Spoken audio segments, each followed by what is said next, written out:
Amis téléspectateurs, bonsoir. Ici avec vous Jean-Robert Philipeaux qui portait un message spécial pour nous-mêmes en ce qui a trait avec l'élection.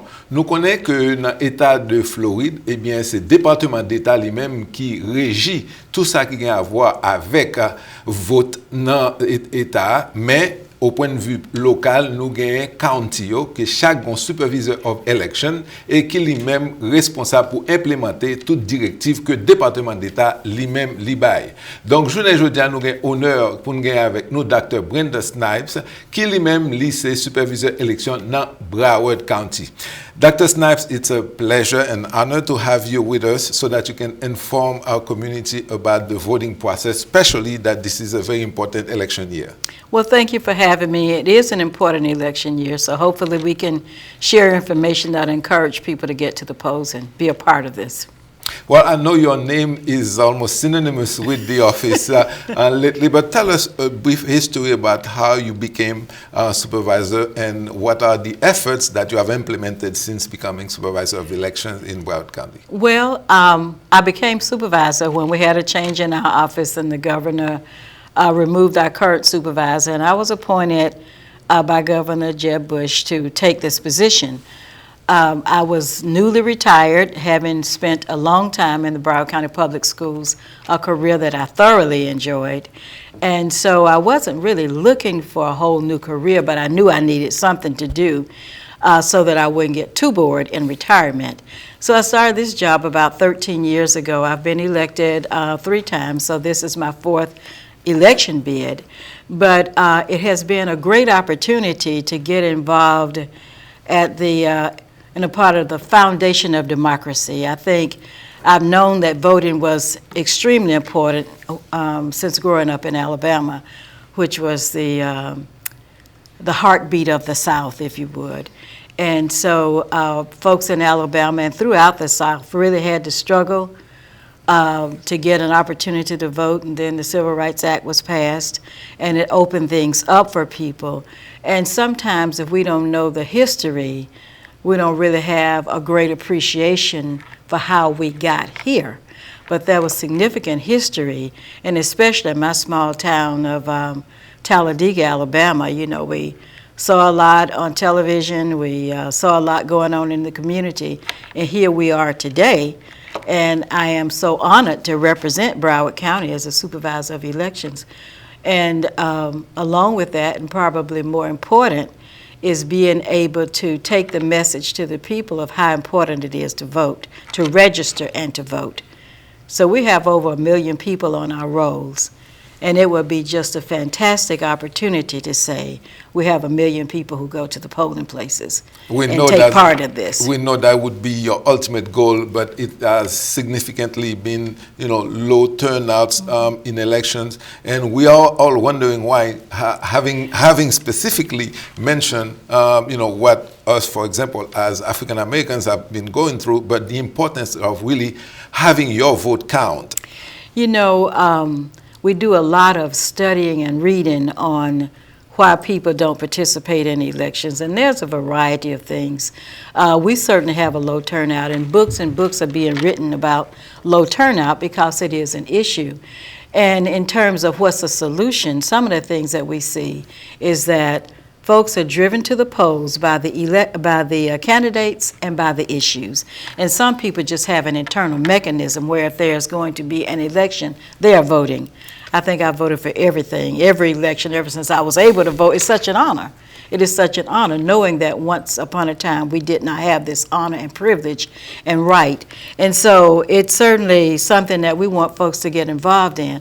So knowing that it's an issue throughout our country, I think each of us has to work harder at the preparation process. The more people know, the better they're informed, perhaps the better they will realize that this is an extremely important part of our democracy. And if we don't participate, people make decisions for us, which we probably won't like, but everybody has an opportunity to participate. And which brings us to really the point of having really like outreach efforts such as this one, where people can be sensitized about actually voting. Now, tell us, since you took office, let's go back, what are the significant changes that have taken place? I know that we've tried a couple of machines. So what are those steps that you have initiated and actually also been, having implemented with voter directive to better the voting process since the days of the hanging chad, right? Hanging chads will live on forever. But I think we put a very good program together for our voters in Broward County and those who use our services. And we did change from the touchscreen machine. The touchscreen machines were purchased and put out in 2002, I believe. And by 2006, the governor and the legislature changed from the touchscreen to the DS200 optical scan machines. In Florida, in order to make choices about your election equipment, I think now we're down to 2 vendors. The state identifies those vendors and certifies them in their equipment. So back in around 2006, 2007, we had a new piece of equipment that was certified, and it was the DS200 digital scanner optical scan machine, and it uses a paper product. So a person gets a paper ballot, which they are controlled, and they mark the ballot, insert it into the DS200. And voters have sort of quieted down in terms of the type of equipment that's being used. They did not like, many of them did not like the touchscreen because they can see any representation of what they were putting into the system to be counted. So now that we have the paper ballot record, the votes are captured on a thumb drive, and the paper, of course, is kept. It's always there, especially. The paper is always there. Especially if there is any need for verification and recounts and things of that nature. Now, which brings us to the elections of August 30th. Is Broward County ready? Oh, I think so. We start preparing for an election. As soon as one is over, we start to prepare for the next election. And one of the first things we do is to evaluate the election that just occurred.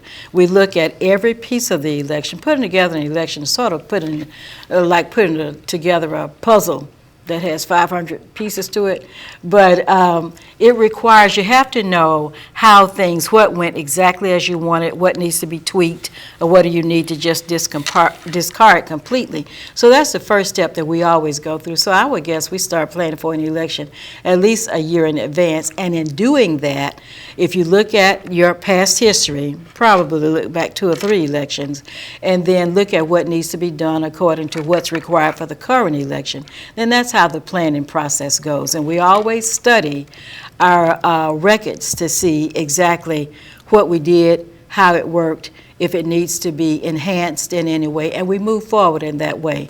And also, while you're saying that, we had the privilege recently to participate in one of those sessions where you and all your different directors and department directors met with the media and other concerned entities about voter registration, opened up really the process that is in place right now, and took questions and provided a lot of opportunities for feedback in order to actually even make the process better. Well, that was one of the first initiatives that we put in place. It's kind of an outreach technique. We wanted to pull everybody together so that if you represented a group, an organization, represented yourself, you could come sit around the table, be a part of the discussion, learn what was new, the kinds of things that we would be presenting in whatever the upcoming elections would be. That has worked extremely well. I think we've had the Neighborhood Partnership Committee in place since I came on board, which was about 13 years ago, and folks look forward to it. They look forward to getting involved with our office to get current, authentic information, and we're happy to provide it. Now, could you tell us what are the different ways that someone can actually vote in this country and in the county? I think that's such an exciting opportunity for people. In the state of Florida, we have 3 ways to vote. And I think having the 3 ways to vote gives a voter freedom of choice. They can make the decision about when they want to vote, where they want to vote, and how close to the election they want to vote. But one of the ways that's going on right now is the vote by mail. And I use vote by mail instead of absentee ballot because that's the new nomenclature for that process of voting. And we just mailed out, I don't know, maybe around 180,000 ballots, and they're coming back in. So the vote by mail goes out to anyone who requested, who is already a registered voter. They have an opportunity to sit around the kitchen table by themselves or with a family or with some friends, talk about that ballot, and then I say vote your ballot personally, vote it confidentially. But it is a way for you to look at the items and spend a little bit more time than you would spend with that ballot if you go into a polling place. It's very popular. That allows you also to really inquire. It does. And Google some of the initiatives and be more informed. And as a matter of fact, I want to let our viewers know, et m'a fait nous tous les spectateurs connaissent, eh bien que information pour 3 façons pour nous voter, eh bien, également disponible en créole. Donc, and so is the voting ballot. When you go to the polls, people that speak English, Spanish, or Creole, they have the opportunity to vote in their desired language. The 3 languages are on the ballot, and for a person who comes in any language and needs assistance, they can bring someone with them to help them read the ballot. We don't encourage that assistant to interpret the ballot, but sometimes if we've got the initiatives on the ballot, a lot of verbiage on the ballot, sometimes a voter may need assistance. They can bring a person with them, or if they get there and realize, I need some help with this ballot, then we'll have someone in the polling place who speaks the language, English, Spanish, or Creole, and they'll be able to help that voter with assistance as well. So I think I mentioned the 3 ways. The vote by mail, very popular. And then on the 20th of August, we're going to go into our early voting period, which is also very popular. That's really giving choices to voters because we'll be open for 9 days, beginning on the 20th. We'll finish on the 28th, and we'll be open for 9 hours each day. We open at 10, close at 6.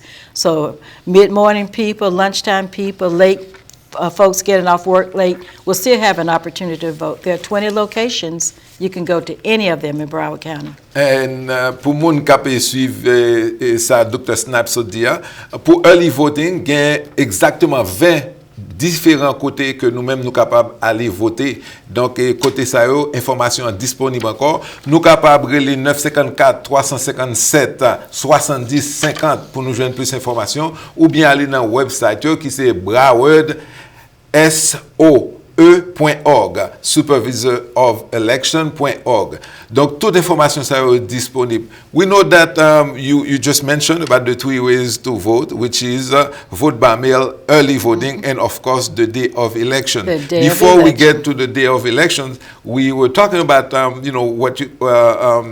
the simple ballot, because obviously when somebody goes to vote, you need to be informed.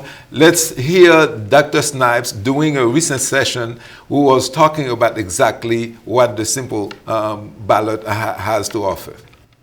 And also, as it relates to the sample ballot, the one we're sending out this weekend, we call it a generic sample ballot because it's an instructional piece as well as it has a generic list of the party candidates. And what's interesting, this time we're going to have a libertarian ballot, I believe. First time that we've had one that I can recall. But everything's going to be listed under the parties. And we'll have a nonpartisan ballot as well. Bon retour à mes téléspectateurs. Jeudi, on a parlé avec Dr. Brenda Snipes, qui est Supervisor of Election dans Broward County. Nous sommes dans Delhi, dans une section que le fait qui t'a parlé avec simple ballot là, which is important. The simple ballot that is mailed, and also when you go to your precinct, it's different for different regions and precincts because there are different candidates based upon where that person is located. So therefore, can you elaborate a little bit about those differences? Well, we started to put out the sample ballot, and we call it a generic sample ballot. Not only does it have the races and issues listed, but it also gives voters more information, such as where the early voting sites are located, what kind of identification is needed at the polling place, and the hours, the days of operation. So it has some general cover, and then the content of the sample ballot in terms of races, because this is a primary election, we still have the emphasis on the party. So we'll put all of the information on the ballot for the Democratic voter, for the Republican voter, and this time, for the first time since I've been in this position, we have the Libertarian Party being represented. So, and the nonpartisan candidates, which include the judges, the school board members, any municipal races that may be on the ballot. So we're giving voters an opportunity to see what their options are for voting.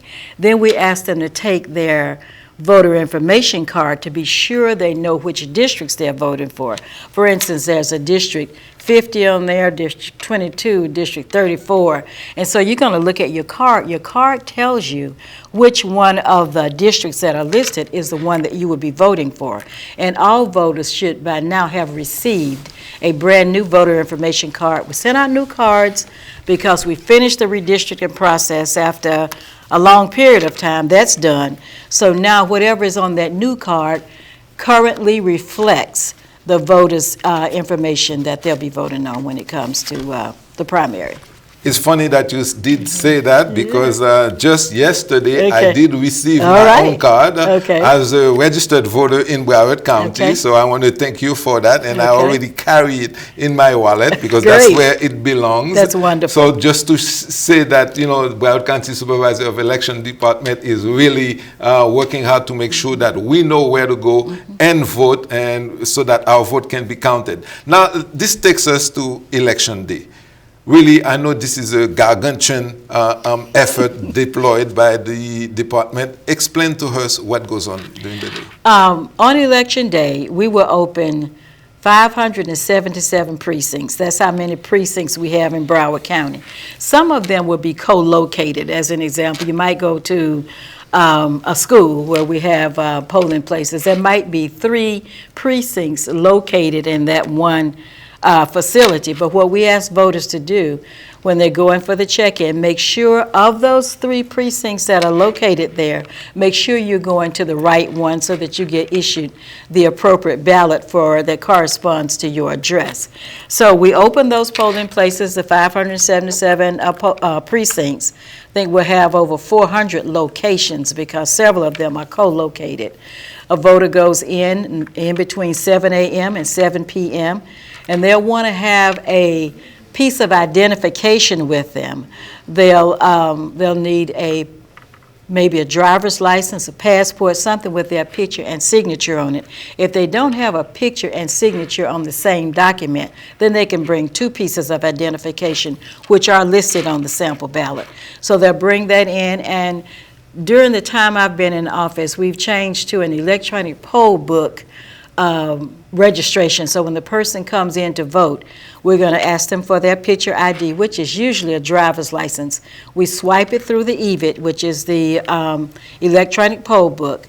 A pass is a voting pass, we call it, is going to be issued. We'll find that person's record, pull out a voting pass, and explain to them that you're in precinct 17Q or whatever it is, and you're voting in the Democratic Party primary, and here is your pass to get to the machine. To get to the machine. Okay. Any other regulations that are implemented? Maybe new regulations regarding this election cycle? There have been very few changes. I can't think of any really, other than the vote by mail, the name change, and also the fact that we did a local change to make vote by mail free. And that's important. So for a person who may be really busy and can't get to either early voting or to election day, they can request a vote by mail ballot. It'll be received at their address that they requested for. And when they get ready to vote it and mail it back, it's free. There's no charge.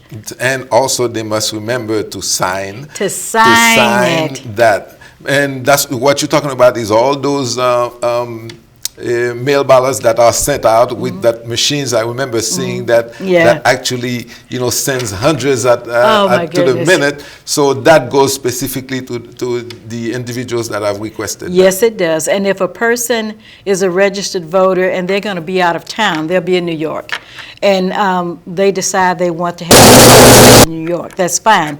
But that request has to be put in writing so that we know exactly where that ballot is going and we know who requested for it to go there. So we try to make sure that we are working to the voters' wishes as much as we possibly can, but there are still regulations that we have to follow to make sure that we're doing it properly. Now, you mentioned earlier about the fact that voters could get some help from individuals to go to the polling booth. Now, I know also there have been issues about people trying, you know, to come back multiple times to help different people. How are you preventing such occurrences at the polling places? Usually, the voter would tell us who it is they'd like to have help from. But if we see that person, and they bring the person in, they leave. If we see that person coming back repeatedly, then the clerk at the polling place is going to let the person know that it's not possible to continue coming in, because when they come in and they want to help 10 people, we're not really sure what's going on there. So we recommend that if a voter does need assistance and they know that up front, bring someone with them, or we'll provide someone in the polling place to assist them. But we do get a little concerned when we see the same person coming back multiple times. Especially that there are candidate sympathizers that are within you know, the required distance, that are giving out information and these kind of things. Yeah, we discourage that because we want the voter to be an independent voter. And if they need assistance, we'll have a poll worker who speaks the language help them to read the information. But we just really do discourage the same person. Now, we know that there are also some concerns, you know, not specifically towards your office, but the fact that towards minority, there's maybe some kind of conspiracy or voter suppression going on. You know, what do you have to say about those critics in general? Well, you know, we train all of our workers. Our training is very thorough. Our training is current. And we do a review session just before an election. We will do before the general election, so that we feel confident that we have the right people in the right places. When there are issues that go on in the polling place that are observed by anyone there, they're supposed to write that information up and send it to us. So if a voter goes in and they have a bad experience and they complain about it, they should report it to the clerk. They should report it to the clerk, and the clerk must make a written record of whatever occurred, and we review that. We review it, we keep it in our records. So if there's something going on, we won't know unless the person tells us, and they can feel comfortable in doing that because our poll worker staff has been trained to accept concerns or complaints from the voters, and they know they have to make a written record of that. And to move the complaint up the chain. Now, you obviously everybody can see that Dr. Snipes has provided a lot of information about the upcoming elections. Of course, it's very important to be registered. I know that the deadline has passed, Dr. Snipes, for the August 30th primary. Now, looking forward, what would you say to those that were lingering and did not participate regarding the upcoming November elections? I would say don't let two great opportunities pass you by. If you haven't registered, it's too late for August, but we have a major election coming up in November. It's November 8th, and that's where we're going to select the next president of the United States of America.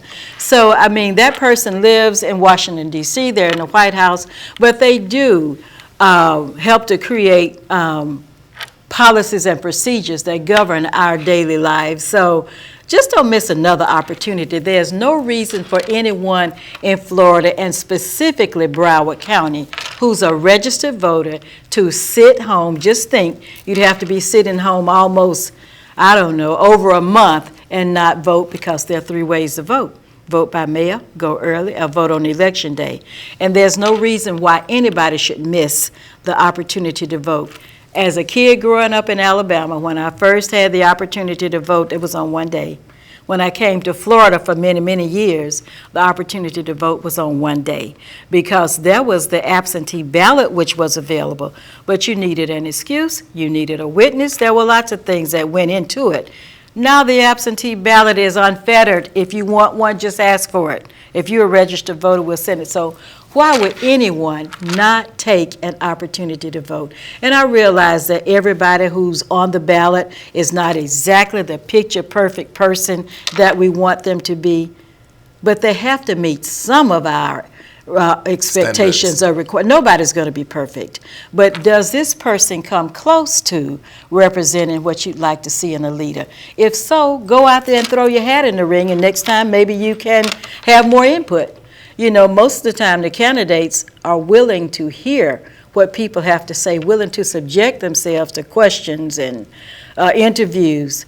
So don't sit on the sidelines, because if you do, when there's time to complain, maybe you can't because nobody wants to hear you if you didn't vote. Now, you talked a lot about opportunity. I also know that, as you mentioned, you've been 13 years in office and you have served us well. Now, this is your opportunity also to tell our viewers that you are running for re-election, and what would you tell them? Well, I would tell the viewers that during the 13 years that I've been on board, I've worked on behalf of the voter. I'm a people person as my core. And I came from the school system where I spent 39 years, and one of the most important jobs I had was when I was asked to go and serve as a co-principal and principal of an elementary school that needed to be rejuvenated. It needed to be fixed. And so we did it. And it still struggles sometimes, but we turned the school around. I feel the same way about the election process in Broward County. We were having some issues, and I knew I loved to be the turnaround person. So I used some of the same strategies in the elections office that I did in the elementary school and throughout my career. And those things work. And you have to start with understanding what the focus is. The focus is to put together a product that will ensure the voter can come in, vote, and vote with confidence. That's our goal. And in between that, we have many things that we put in place to make sure that that happens. When I came on board, I would hear a lot about the poll workers. Oh, those old poll workers don't know what they're doing. I came from a solid training background in addition to a leadership background. And I knew that training is the oil that makes the wheel turn. So if the voter goes in and the worker doesn't understand anything about the process, the voter's going to be discouraged. And they're going to think, I cannot vote with confidence in this particular location. So training that's something that we jumped into right away. And training is a big part of what we do. So I put a training cadre in place. I came from training. I know cadres are what you do. So we have a cadre made up of different segments of the community, and these people have been with us for almost 13 years. I like the idea of having return workers. That doesn't mean we don't take new workers. We certainly do. But I like the idea that people are gaining skills, developing skills, enhancing those skills by coming back year after year. We get great feedback on our workers. I also put in a hands-on training opportunity. We changed equipment. We talked about that. We changed the voting equipment, and we also changed the check-in system. Check-in system used to be a document that was about 2 or 3 inches thick, where you had to find a person's name. That took a long time. Now it takes us all of 30 seconds to check in a voter. But everybody doesn't have technology skills, so we put training in place where the workers would get a chance to come back, work on that machine until they felt comfortable, and we could certify them through a test. So the training has been improved, and many people ask about, from all over the state, ask about our training materials and our training procedures. I have training in place for the staff. We cross-train the staff so that they know exactly what goes on with the other position. We train them in procedures that the poll workers use on election day. So training is really critical. We put a procedure in place where we have objective procedures for hiring staff. We didn't always have that. We have a policy and procedures manual. So it's just the foundation had to be laid and smoothed out. And now it just kind of rolls. It kind of rolls. So It's kind of a well-oiled machine. We hope so. We hope so. It's working. Well, again, amis téléspectateurs, Dr. Snipes saute parler avec nous, saute nous en pile information sur le voting process dans Broward County. We thank you very much for coming to Island TV and provide information to our community regarding the upcoming voting process. And as you said, voters are moved by candidates and issues. Yes, they are. We have a formidable candidate here with us you. up for re-election and also many important issues. I already have my voting card and I am ready. Ou même, jouet pour nous-mêmes, nous tous qui capables de voter pour nous vraiment exercer droit ça que nous gagnons et pour nous capables de voter et faire voix par nous compter parce que dans le plus grand pays du monde, eh bien, nous gagnons un gros examen dans nous, c'est carte de vote nous. Depuis les studios de Island TV, R Philipeaux, bonsoir. Thank you, Dr. Snipes. That was wonderful. Thank you. Thank you. I really appreciate that. Great opportunity. Thank you. Great opportunity. All right.